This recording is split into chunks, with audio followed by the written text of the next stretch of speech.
Hi guys, कैसे हो आप सब। नीट 2026 की तैयारी नो डाउट आपकी बहुत अच्छी चल रही है और काफ़ी ज़्यादा बच्चों की ये भी मैसेज आ रहे हैं कि दीदी हमारा सिलेबस बिल्कुल जीरो हुआ है, अभी कुछ भी नहीं किया है।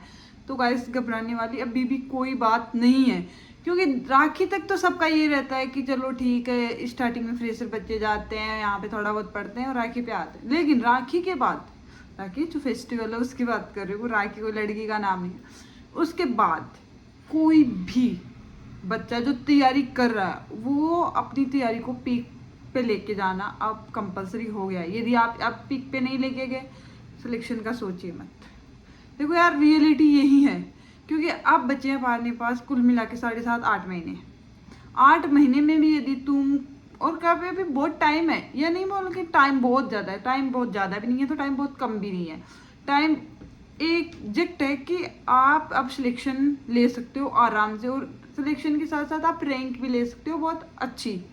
तो उसके लिए आपको आज से मेहनत करनी पड़ेगी, अभी से मेहनत करनी पड़ेगी। ये लास्ट टाइम आ गया है जब आप अपनी प्रिपरेशन स्टार्ट कर सकते हो। काफ़ी ज़्यादा बच्चे का ये था कि भाई काउंसलिंग चल रही है, देख लेते हैं सिलेक्शन होगा, क्योंकि जो लोग मार्जिन पे थे। तो गाइस, आप फर्स्ट राउंड का रिजल्ट आ गया है। यदि आपको लग रहा है कि चलो फर्स्ट राउंड में जिन रैंक तक कॉलेज मिली है, यदि आपको मिल सकती है तो आप कॉलेज लीजिए। नहीं, आप टाइम वेस्ट मत कीजिए, कोचिंग में जाइए या फिर अपनी सेल्फ स्टडी जैसे भी आप करना चाहते हो वो कीजिए। गाइस, अब टाइम नहीं है, आपको अपनी प्रिपरेशन को पीक पे लेके जाना। और कई बच्चों की डाउट अभी भी इस चीज़ पे अटका हुआ है कि दीदी फिजिक्स क्लियर नहीं हो रही है, कई बच्चों की फिजिकल केमिस्ट्री क्लियर नहीं हो रही है। तो गाइस, जब तक आप ये सोचते रहोगे कि मेरी क्लियर नहीं है, वो नहीं होगी। जब आप काम करना स्टार्ट कर दोगे कि नहीं मुझे क्लियर करनी है, चाहे कैसे भी करे मैं करूँगा, तो आपके धीरे धीरे क्लियर होना स्टार्ट होगी। क्लियर करना होना कैसे स्टार्ट हो, क्योंकि आप उस पर वर्क करोगे। यदि आप एक एक्सपेरिमेंट कीजिए। यदि आपका कोई भी टॉपिक वीक है, आप सुबह जल्दी उठिए, सुबह के 4 घंटे उसे दे दीजिए उस टॉपिक को। आपको या तो वो इजी लगने लगेगा या आपको बिल्कुल क्रिस्टल क्लियर हो जाएगा। एक टॉपिक को आप 4 घंटे दे दीजिए, क्योंकि यार हर चीज़ टाइम मांगती है। यदि आप उसको इतना रिक्वायर्ड टाइम दे दोगे कि इतना टाइम है, इतना मैंने दे दिया, तो वो चीज़ आपको आने लग जाएगी। देखो यार, मैंने फिजिक्स कैसे कवर किया आपको ही पता है। 28 नंबर से 175 पे लेके जाना कोई मजाक तो है नहीं यार, लेकिन मेरे अंदर था कि मुझे करना है, मैं कर लूँगी, मेरे को बस सिलेक्शन चाहिए। कुछ भी समझ नहीं आता था, कुछ भी। सब बोलते थे कॉन्सेप्ट क्लियर करो, लेकिन यही चीज़ समझ नहीं आती थी कि भाई कॉन्सेप्ट ही तो कहाँ से क्लियर करूँ। यही तो मेरे मेन दिक्कत है कि मुझे यही समझ नहीं आ रहा कि फिजिक्स का बेसिक क्या है और मैं कहाँ से स्टार्ट करूँ।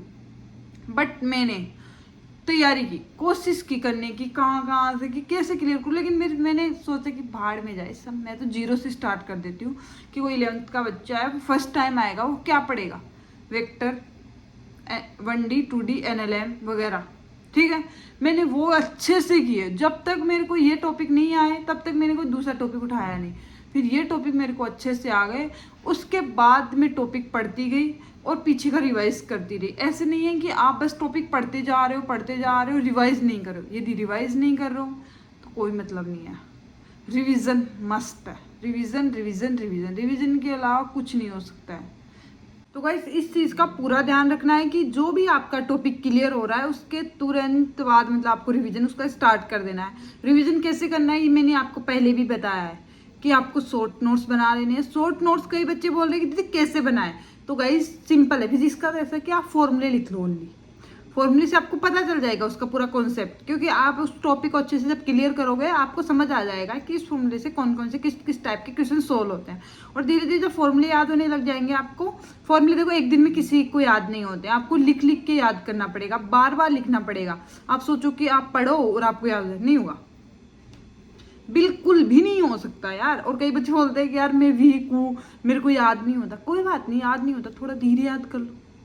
धीरे मतलब कि कोई बच्चे को एक बार में याद आ जाता है, किसी को 5 बार में याद होता है। आप 5 बार पढ़ लो, उस चीज़ को 5 बार रिवाइज करो, और छठी बार आप उसके बराबर हो जाओगे। और यदि आप एक बार और कर लो तो आप उससे ज़्यादा हो जाओगे। तो गाइस, ये चीज़ अपने दिमाग में कभी नहीं लानी है कि मुझे याद नहीं होता। फिर मेंटलिटी जैसे आप अपनी सोच बनाओगे आप वैसे ही इंसान बन जाओगे। तो अपनी सोच को बिल्कुल क्रिस्टल क्लियर रखना है। अपने आप को रात को सोने से पहले एक बार एकदम मोटिवेट करके कि यार मैंने आज अच्छा किया, कल मैं और अच्छा करूँगा। ये इस चीज़ के साथ सोना है आपको कि जब आप सुबह उठो तो एक पॉजिटिव एनर्जी के साथ उठो कि कल मैंने अच्छा किया था, आज मैं अच्छा करूँगा, रोज़ मैं अपनी मंजिल की ओर जा रहा हूँ, रोज़ मैं अपनी सिलेक्शन की ओर जा रहा हूँ। यदि आप ऐसा करते रहोगे ना, देखना आप नीट जब आपकी एग्ज़ाम होगी ना, आप इतना मतलब ऐसा लगेगा कि यार मैंने बहुत मेहनत की, इससे ज़्यादा मेहनत मैं नहीं कर सकता था, कल मेरा एग्ज़ाम है, मैं अपना बेस्ट दे के आऊँगा बस। और यदि आपने पूरी साल मेहनत की है तो आपको 100% रिजल्ट मिलेगा। कई बच्चे बोलते हैं कि मैंने मेहनत की फिर भी मेरे को रिजल्ट नहीं मिला। भाई कहीं ना कहीं कमी रही है तेरे में, तभी तू सिलेक्ट नहीं हुआ। ये फैक्ट है यार। जब ऐसे बोलोगे नहीं यार मैं तो आधे बच्चे की में तो ओ मार गलत भर गई, या देखो ये सब बहाने होते हैं। हाँ, 1-2 बच्चे के साथ हो जाता है, ये 4-5 क्वेश्चन हो जाते हैं ऐसे, बट आप बोलोगे मैं तो पूरी ओ मार ही गलत भर गई, ये नहीं होता है। थोड़ा मतलब यार होना चाहिए ना कि यदि तुमने गलती की है, तुमने नहीं पढ़ी, तो तुम्हारे अंदर गट सुन चाहिए कि हाँ मैंने नहीं किया, लेकिन यदि मेरे को नेक्स्ट मौका इस चीज़ का मिलेगा करने का तो मैं उससे कभी पीछे नहीं हटूंगा। जब तक आप अपनी रियलिटी में नहीं आओगे आप कुछ नहीं कर पाओगे। आपको नहीं आता, समझ नहीं आ रहा, क्लास में सर पूछ रहे हैं कि समझ आ गया, आप बोल रहे हो जबरदस्ती कि आ गया, तो नहीं क्या, क्यों क्यों झूठ बोल रहे हो? किससे झूठ बोल रहे हो? खुद से। आप बोल दो सर पर्सनली आपसे पूछ रहे कि समझ आया, आपको समझ आया तो ठीक है, नहीं आया तो नहीं। क्यों क्यों कौन जानता है तुम्हें? जब कोचिंग में या कहीं भी आप गए थे जहाँ पे आप पढ़ रहे हो, आप आए थे, उससे पहले आपको कोई जानता था वहाँ पे? नहीं। अभी भी आपको वहाँ पे कोई नहीं जानेगा। यदि आपका सिलेक्शन हो जाएगा तब आपको सब जानेंगे। तो इसके लिए कभी भी शर्माने वाली कोई सी नहीं। यदि समझ नहीं आता तो बोलो नहीं आ रहा मुझे। अब क्लास में नहीं हो तो यार आजकल तो यार इतने सोर्स हो गए ऑनलाइन पढ़ने के, कोई भी चीज़ समझ नहीं आए बिल्कुल डालो। और हर चैप्टर, फिजिक्स का तो खासतौर से हर चैप्टर है उसमें 4-5 टाइप के क्वेश्चन बनते हैं, ये फिक्स है। यदि आप 4-5 टाइप के क्वेश्चन समझ जाओगे कि हाँ इस टाइप के क्वेश्चन है, ये ऐसे सोल्व होगा, इसका कॉन्सेप्ट ये है, आपको बहुत इजी चैप्टर लगने लगेगा। आप बार बार ये फील आएगा कि यार मैं इसी चैप्टर के क्वेश्चन करूँ, मैं इसी चैप्टर के क्वेश्चन करूँ। तो वो होना चाहिए अंदर कि भाई मुझे करना है।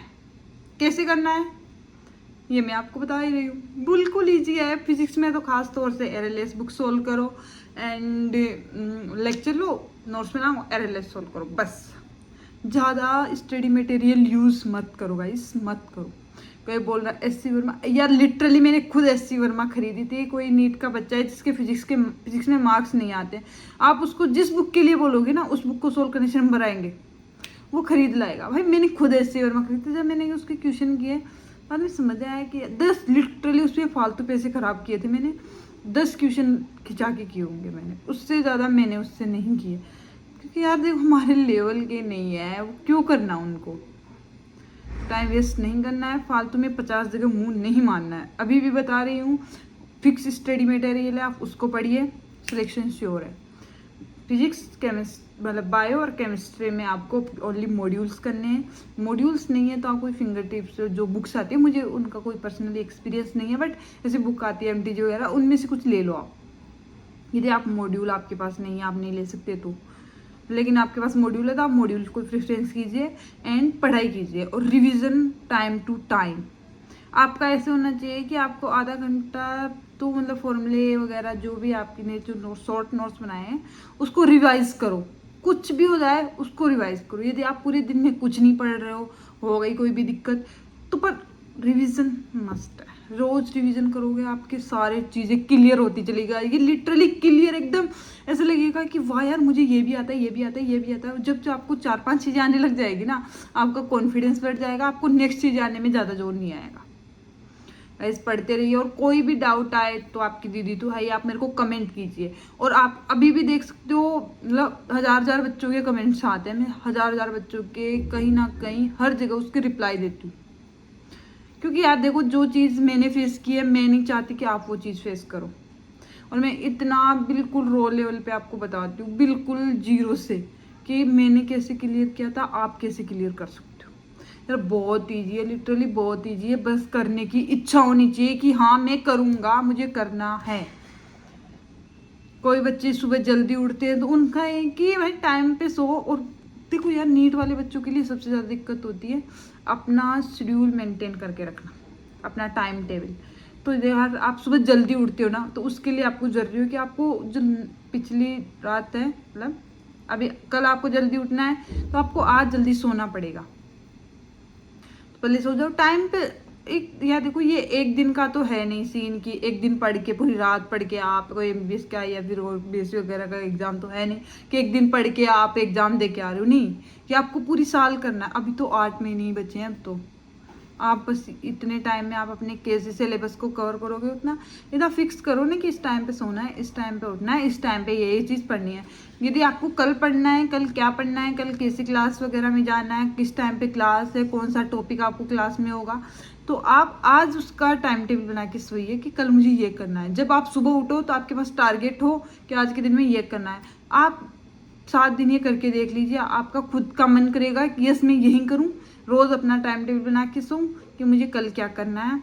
यदि आप अपना टाइम टेबल बनाते हो, उसका आप 50% भी करते हो ना, आप बहुत अच्छा कर रहे हो।